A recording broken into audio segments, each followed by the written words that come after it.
Welcome to Unlocking Passion, Men Report. Let's begin with a new story. The moment of realization did not come with a bang, but with a silent shock. Andreas Möller was sitting in a bar on Soy Buakau, not his usual bar, and saw her, his girlfriend as he thought, the woman who wrote to him every morning, who worried when he did not answer, who called him her special man. She was sitting at a table with her arm around another man, laughing at something he had said. Her hand rested on his thigh, familiar, possessive. Andreas stood rooted to the spot. He waited for the anger, for the pain, for something.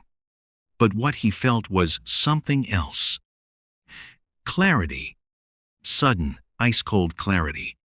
In that moment he understood that everything he had believed in had been an illusion. Not an evil illusion, not even a deliberate deception, but a business model in which he had only played a role, one of several. For 18 months, he had believed he was something special. The man who was different from the other tourists. The man who truly listened, truly understood, truly respected. The man for whom she would give up her job if only the circumstances were right.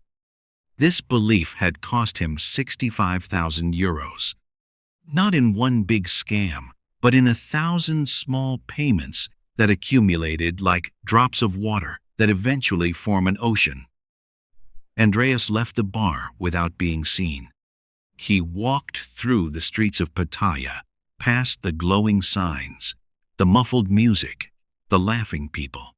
The city he had called his home suddenly felt foreign. Or perhaps it had always felt foreign, and he had simply never noticed. This is not a story about evil women and naive men. It is not a story about victims and perpetrators.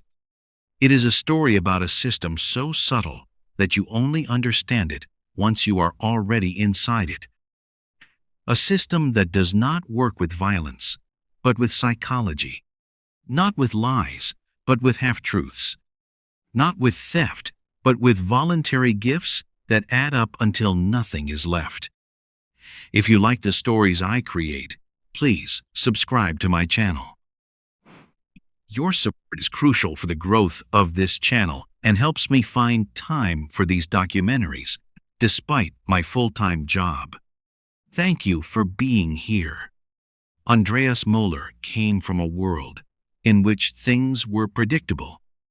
A world of contracts and agreements, of clear hierarchies and measurable success. For 41 years, he had worked in mechanical engineering, had risen from salesman to sales manager, and had closed deals all across Europe. He had been good at his job, methodical, reliable, successful. He had met his wife Margarete at the wedding of friends. She had been an elementary school teacher, calm, intelligent, with a love for books and classical music. They suited each other in a quiet, harmonious way. No wild passion, but deep affection. They had 2 children, built a house on the outskirts of Hanover, and lived a life that looked perfect from the outside and felt content from the inside. The cancer came out of nowhere. Pancreatic cancer. Advanced stage inoperable. The doctors said Margarete had 6 months to live. She lived 4. Andreas sat by her bed and held her hand while she slowly disappeared. In the final days, she no longer recognized him, but he stayed with her until the end, because that was what one did when one loved someone. The time after her death was empty. The children had their own families, their own worries. They visited him, of course, but the visits were short, polite, distant. Andreas understood. They had their lives. He had his. Except that his life suddenly no longer seemed to have any meaning. Retirement came at 61, on time and generously. A monthly pension plus savings, more money than Andreas had ever needed. The house in Hanover was paid off, the children were taken care of. He could do whatever he wanted. The problem was that he did not know what that was. A former colleague told him about Thailand. After his own retirement, he had spent several months there and spoke enthusiastically about the warmth, the friendliness, and the low prices. Thailand is a place, he said, where you can start over again. Andreas listened and began to dream. At 62, he flew to Bangkok for the first time. The culture shock was massive. The heat, the noise, the chaos, the unfamiliar smells and sounds. Andreas felt lost and overwhelmed, but he was also fascinated. This was a world so different from Hanover, from Germany, from everything he knew. A world in which he might perhaps find something he had lost at home. He rented an apartment in Pattaya, a coastal town south of Bangkok, known for its beaches and its nightlife. Andreas had not come to Pattaya for the nightlife, not in the classic sense. But he was lonely, hungry for company, for conversations, for human closeness. And in Pattaya, there were places where lonely men could find company if they were willing to pay. Andreas thought he understood the system. He was not a naive person, not a worldly dreamer. He had seen enough in his life, learned enough. He believed he could recognize the dangers and avoid the traps. He would be respectful, careful, smart. He would not become one of those men who lost everything because they had fallen in love with a woman they barely knew. He had no idea how wrong he was. Pattaya's red light environment was not what Andreas had expected. He had had images in his head of shabby bars, drunken men, desperate women. The reality was more subtle. The bars were clean, well-lit, inviting. The women were well-groomed, friendly, often surprisingly educated. The men were not all drunk or desperate. Many were like Andreas himself. Older, lonely men who were looking for company, not necessarily sex. The first bar Andreas visited regularly was simply called Number 7, named after its location in a side street. It was not a large bar, perhaps 20 seats. A small stage, subdued music. The women who worked there wore numbered sashes, a tradition in such bars. Customers could take a woman out for the night by paying a bar fine. Andreas never took anyone with him. That was not why he came. He came for the conversations, for the company. He sat at the bar, ordered a beer, and spoke with the women who had time, about the weather, about Thailand, about life. Simple conversations, superficial perhaps, but pleasant. It was better than sitting at home alone. The women were skilled at holding conversations. They asked questions, listened, showed interest. Andreas soon noticed that it was part of their job. But that did not bother him. He knew it was a business. He had no illusions, or so he thought. He began to prefer certain women. Those who spoke better English, who seemed more intelligent, who were not so pushy. One of them was number 22. Her real name was Siravan, but in the bar she was only called by her number. She was in her late 20s, with a calm, thoughtful face. She did not immediately sit on his lap, like some of the others. She first asked whether she could sit down. They talked often, sometimes for hours. Sirivan told him about her daughter, who lived with her mother in Isan, about her dream of saving enough money to open a small shop, about the difficulty of surviving in Thailand as a single mother. Andreas told her about Margarete, about his life in Germany, about his loneliness. It felt like real conversations, like a real connection. After about a month, Sirivan asked whether they could meet outside the bar. Only as friends, she emphasized. She would like to show him the city, the real places, not the tourist traps. Andreas said, "Yes, why not? It was only friendship, nothing more." They went out to eat together, visited temples, drove to the beach. Sirivan was good company, attentive, interested. She laughed at his jokes, even when they were sometimes not funny. She listened when he spoke about Germany, about his work, about Margarete. Andreas felt understood, seen. After 2 months, the first requests began. Nothing big, only small things. Her daughter needed school supplies, 1,500 baht. Her mother was sick and needed medicine, 2,000 baht. The scooter was broken and needed a repair, 3,000 baht. Andreas gave every time without hesitation. They were small amounts, converted into 40, 50, 80 euros.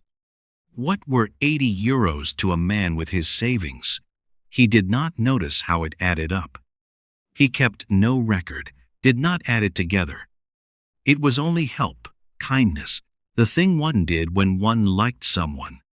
And he liked Sirivan. Perhaps more than that. Perhaps he was beginning to develop feelings, despite all his resolutions. That was the beginning, the point at which control slowly, imperceptibly passed from him to her. Without noticing, he had become part of the system. What Andreas did not understand at first was how precisely the system worked. It was not a random accumulation of requests and gifts. It was a carefully calibrated machine based on psychology, not deception. The women did not lie in the classic sense. They simply reflected back what the man wanted to see. Sirivan had quickly understood what Andreas needed. Not sex, not wild adventures. He needed someone who listened, someone who cared, someone who saw him as a person and not as a source of money. So she gave him exactly that. She listened, for hours, patiently, attentively. She asked questions about his life, his work, his deceased wife. She remembered details that Andreas himself had forgotten. That was the genius of the system. It did not work through deception, but through reinforcement. Sirivan gave Andreas what he needed, and through that, he felt obligated to give her what she needed. It was an exchange, but not an equal one, because what Andreas gave was measurable. Money, gifts, support. What Sirivan gave was immeasurable. Attention, affection, the feeling of being important. Andreas often heard certain sentences. "You are different. You are not like the other men here. I can really talk to you."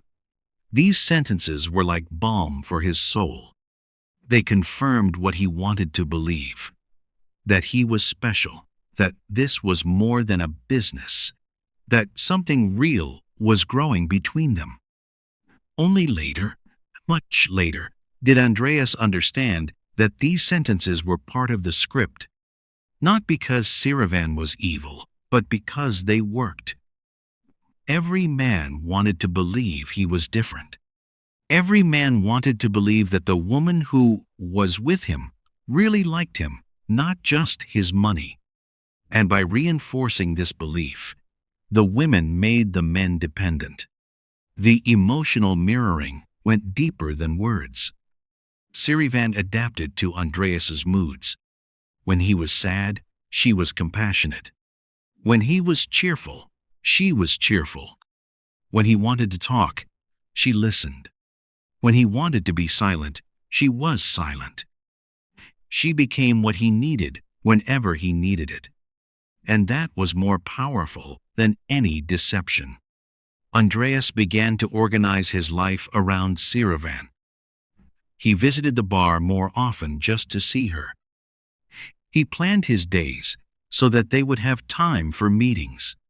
He thought of her when she was not there, wondered what she was doing, whether she was thinking of him too. It felt like a relationship, like something real.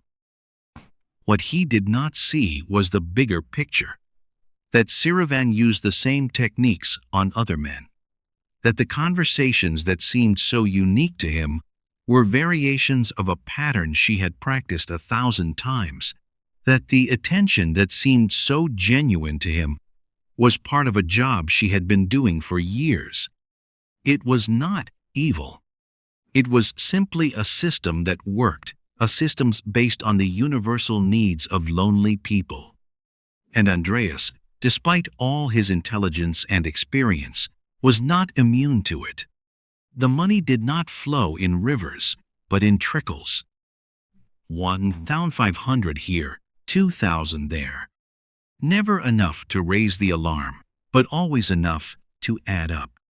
Andreas did not notice it at first because every single payment seemed justified, necessary, human. The school supplies for Sirivan's daughter, the medicine for her mother, the repair of the scooter, the rent that was late, the electricity bill that could not be paid. Every time there was a story, a reason, a genuine need. And every time Andreas gave, because he wanted to help, because he could, because it seemed like the right thing to do. After about 6 months, Andreas began to support Sirivan monthly. She had suggested that she could give up her job in the bar if she had a secure source of income. Then she could focus more on her daughter and spend more time with him. It sounded reasonable, even romantic. Andreas offered her 30,000 baht per month, around 800 euros. It was less than a monthly pension. It would not ruin him. Sirivan accepted with tears of gratitude. She promised to give up the job, to have more time for him, to be a better friend, perhaps even more. Andreas felt good about it. He was helping someone, changing a life for the better. It felt meaningful, important. But the other payments did not stop. There were still crises, emergencies, unexpected expenses.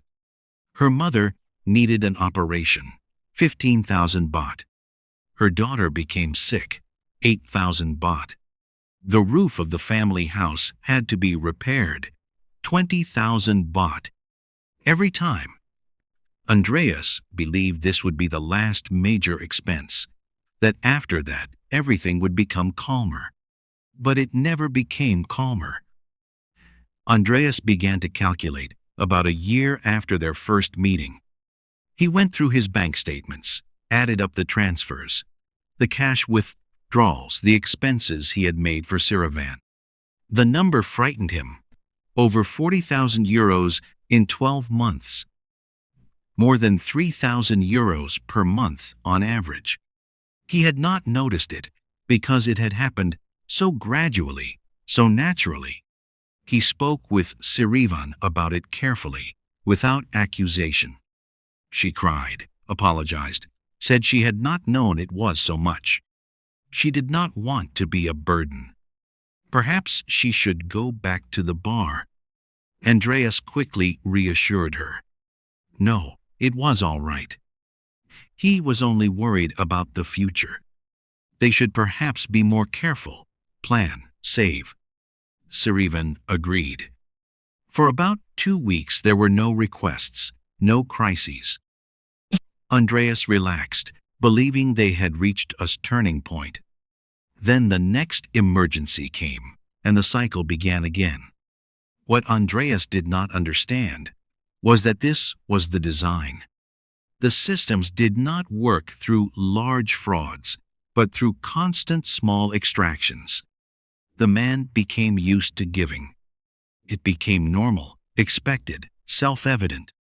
And because each individual payment was relatively small, it never appeared as a catastrophe, only as a slight inconvenience one accepted because one loved someone. The truth came slowly, in fragments.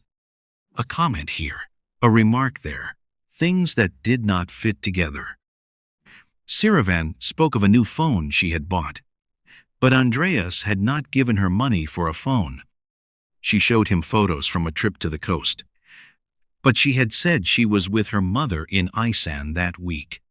Small contradictions that Andreas initially ignored, because he did not want to see what they meant. The moment of realization came one evening on Soy Buakaw. Andreas was in a bar, not number 7, but another one that a friend had recommended. He was sitting in a corner, drinking his beer, when he saw her.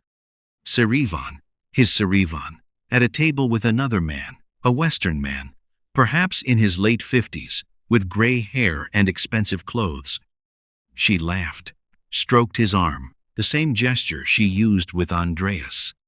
Andreas felt no anger, not immediately, only ice-cold clarity. He watched her for a while, how she interacted with this man.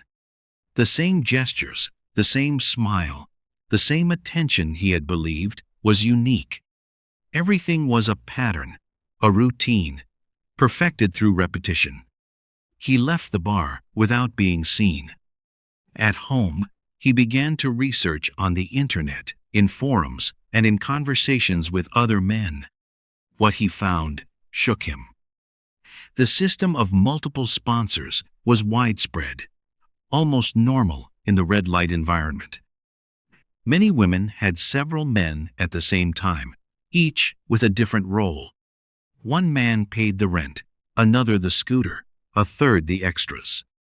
Sometimes there was also a Thai boyfriend, the real partner, for whom all the others were only sources of funding.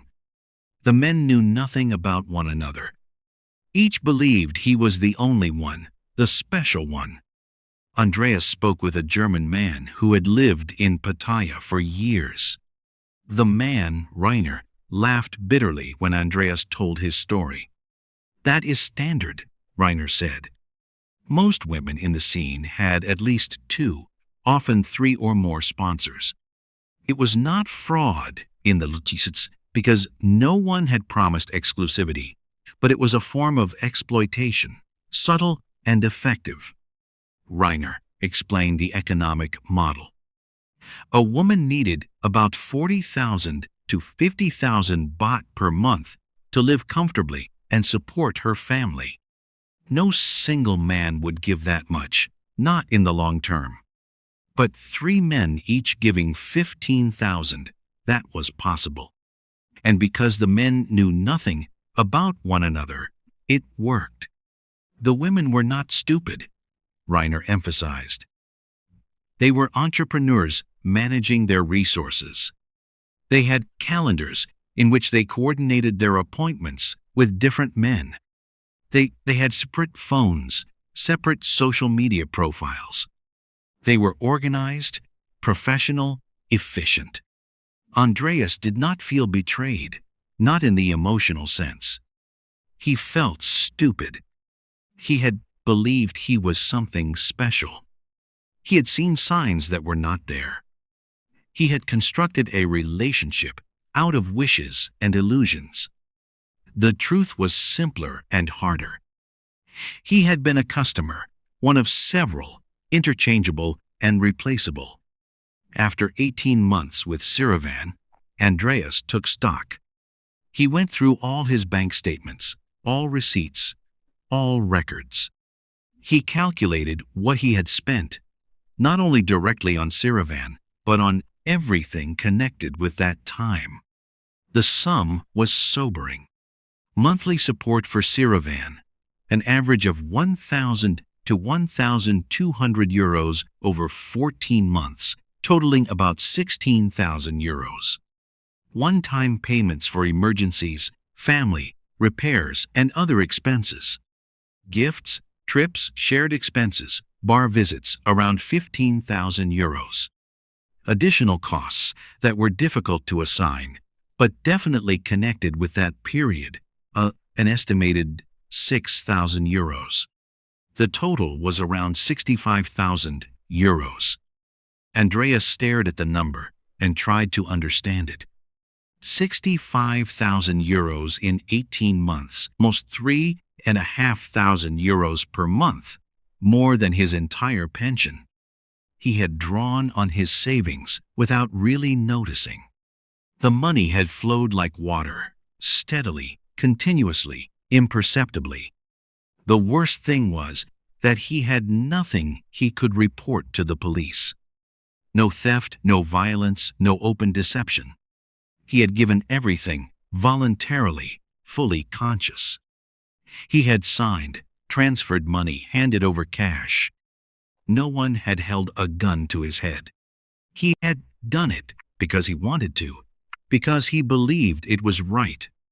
That was the genius of the system, Andreas now understood. It functioned within legality, was based on voluntariness, and left no criminal traces. The women could not be charged because they had done nothing illegal. They had only accepted gifts, accepted support, been there for the men. That was not a crime. Andreas thought of all the other men he had met in Pattaya. How many of them were in the same situation? How many believed they were something special while they were only part of an economic system? He began to look differently, to observe more attentively, and what he saw confirmed his suspicions. Everywhere in Pattaya, he saw couples. Older Western men with young Thai women. Some were real relationships, that was clear. But many, perhaps most, were business relationships disguised as romance. The men paid, the women provided company. It was an exchange, but not a fair one, because the true costs only became visible later. Andreas felt no anger, not toward Siravan, not toward the system. He felt a deep sadness mixed with shame.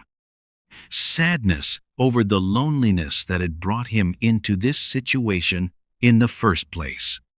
Shame over his own naivety, his willingness to believe what he wanted to believe, despite all the signs to the contrary. He decided to end contact with Siravan. No dramatic confrontation, no argument, no accusations. He wrote her a short message saying that he would return to Germany and that they would no longer see each other. He wished her all the best for the future. Then he blocked her number, deleted all her contacts, and removed himself from her life as one removes a bandage from a wound. Siravan tried several times to reach him through other numbers and through social networks. Andreas did not answer. There was nothing more to say. What had been had been. He could not change it, could not get the money back, could not turn back time. He could only learn and move on. In the weeks after the separation, Andreas spent a lot of time thinking about the red light environment. Not emotionally, but analytically. He was a man who understood systems, who broke problems down into their components. He applied the same method to what he had experienced. The system, he understood, was based on 3 pillars: loneliness, asymmetry, and invisibility. The first pillar was loneliness. The environment worked because there were men like him, lonely, vulnerable, hungry for closeness. These men did not come to Thailand for sex, at least not primarily. They came for company, for the feeling of being seen, for a connection in a world that made them feel increasingly isolated. The environment offered exactly that, packaged in a way that made it easy to say yes. The second pillar was asymmetry. The relationships in this environment were never balanced. The man had money, but he had no power. The woman had no money, but she had control. Control over information, over emotion, over pace. The man believed he could leave whenever he wanted, But once he was emotionally invested, leaving was harder than staying. The woman knew this and used it. The third pillar was invisibility. The system worked because it was invisible. There were no open contracts, no clear transactions, no recognizable boundaries. Everything happened in a gray zone between friendship and business, between love and exploitation. This invisibility made it difficult to recognize the system before one was already in the middle of it. And once one was inside, it was difficult to get out without losing face. Andreas also understood that the women were not the villains. Many of them were themselves victims of a larger system of poverty and limited opportunities. They did what they had to do to survive, to support their families, to have a future. The environment gave them an opportunity they otherwise would not have had. It was exploitative, yes, but the exploitation went in both directions. The real profiteers, Andreas thought, were the bar owners, the intermediaries, the structures that kept the system alive. They collected the fees, took their shares, profited from desperation on both sides. The women and the men were only pieces in a larger game. But this insight changed nothing about his personal responsibility. He had made the decision to enter this system. He had ignored the signs, failed to hear the warnings, preferred belief to knowledge. He was not the victim, not in the absolute sense. He was a participant who had not understood the rules until it was too late. Andreas left Pattaya 3 months after his separation from Siravan. He moved to Chiang Mai in northern Thailand, far away from the red light environment of the coast. Chiang Mai was different, calmer, more cultural. There were still bars, still women offering company, but the atmosphere was less intense, less commercial. He began to speak with other men who had had similar experiences. It was astonishing how many there were, and how similar their stories were. The names were different, the details varied, but the pattern was always the same. Emotional connection, financial dependency, invisible competition, gradual loss. Andreas began to share his story. First in private conversations, then in internet forums. He wrote down what he had learned, not as an accusation, but as education. He wanted to help others recognize the traps before they fell into them. Some listened, some did not. Some thanked him, some insulted him, called him bitter or paranoid. Andreas understood the defensiveness. No one wanted to hear that his relationship might not be real, that the woman he loved might perhaps only be running a business. It was easier to attack the bearer of bad news than to accept the news itself. He had done the same once, had ignored the warnings, because he did not want to see what they meant. He developed a kind of checklist, warning signs that men should pay attention to. If a woman built a deep emotional connection very quickly, caution.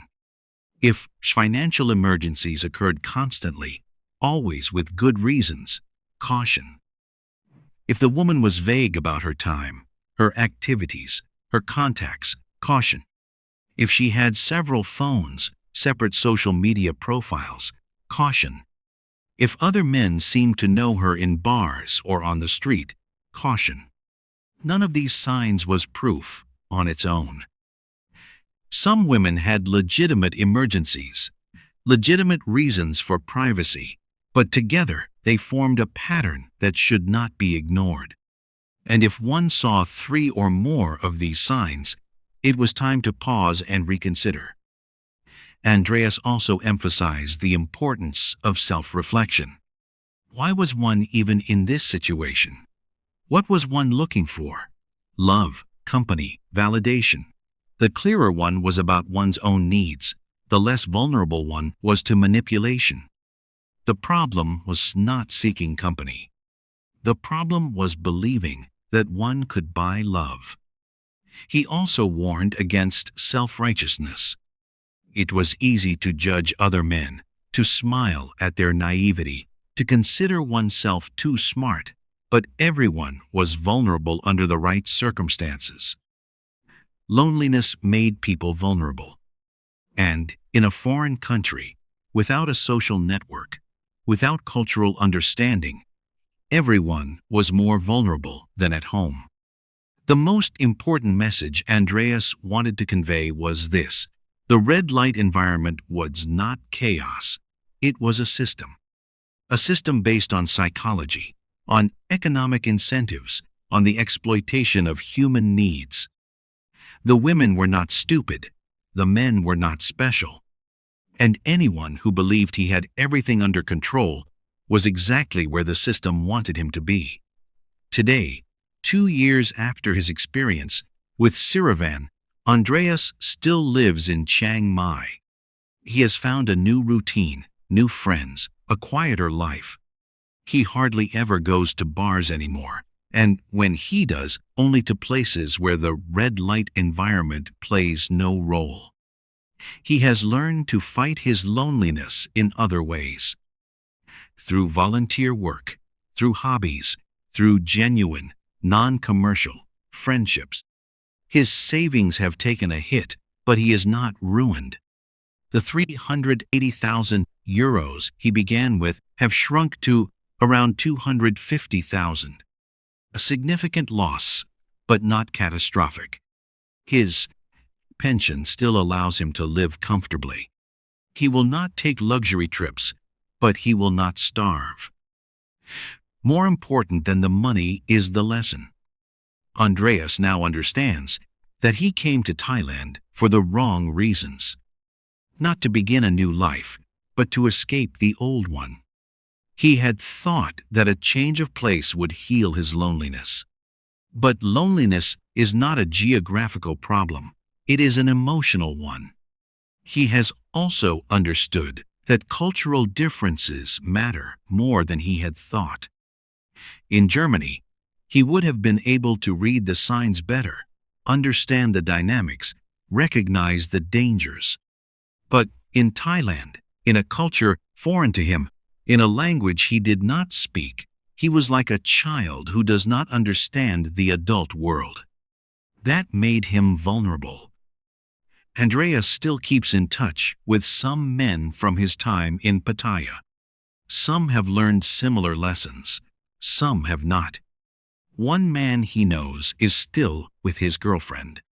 He continues to pay, continues to believe in the relationship. Andreas does not judge him. Everyone has to find his own way, make his own mistakes. Advice only helps when one is ready to listen.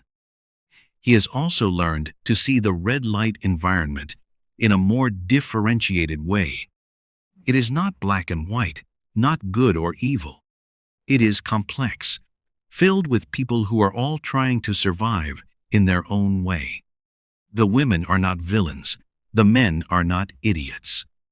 It is a system that exists because it satisfies needs, even if it causes harm while doing so.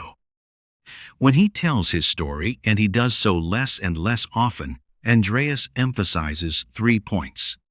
First, the red light environment is more professional than you think. It is not random chaos, but a carefully designed system. Do not underestimate it. Second, you are not special. No matter how intelligent, experienced, or careful you are vulnerable. Your loneliness makes you vulnerable. Accept that. Third, when you buy closeness, you always pay more than money. You pay with your dignity, your self-respect, your trust in other people. Think carefully about whether that is the price you want to pay. Andreas does not completely regret his time in Pattaya. It taught him to be more humble, more attentive, more self-reflective. It showed him that he was not as clever as he thought, not as immune to human weaknesses. That was a valuable lesson, even if it was an expensive one. But he would not recommend that anyone learn the same lesson in the same way. There are simpler, cheaper ways to understand that one does not have everything under control. One does not have to lose 65,000 euros to understand that loneliness is expensive. Andreas sits on the balcony of his apartment in Chiang Mai and looks at the mountains surrounding the city. It is early morning, the air still cool, the sky clear. In the distance, he hears the bells of a temple, a sound that now calms him instead of irritating him. He thinks of Siravansam sometimes, but without bitterness. She was a part of his life, a chapter that is closed. He wishes her happiness, hopes that she has found what she was looking for. Perhaps she has opened her shop by now, as she always wanted. Perhaps she is still in the bar. He will never know. And that is all right. What remains is a deeper understanding of himself, of his weaknesses, of the mechanisms that make him vulnerable. He has become more careful, but not cynical. He has learned to distinguish between genuine connection and purchased tension. It is a skill he bought at a high price, but it is priceless. When asked whether he regrets coming to Thailand, Andreas hesitates. Regret is a strong word.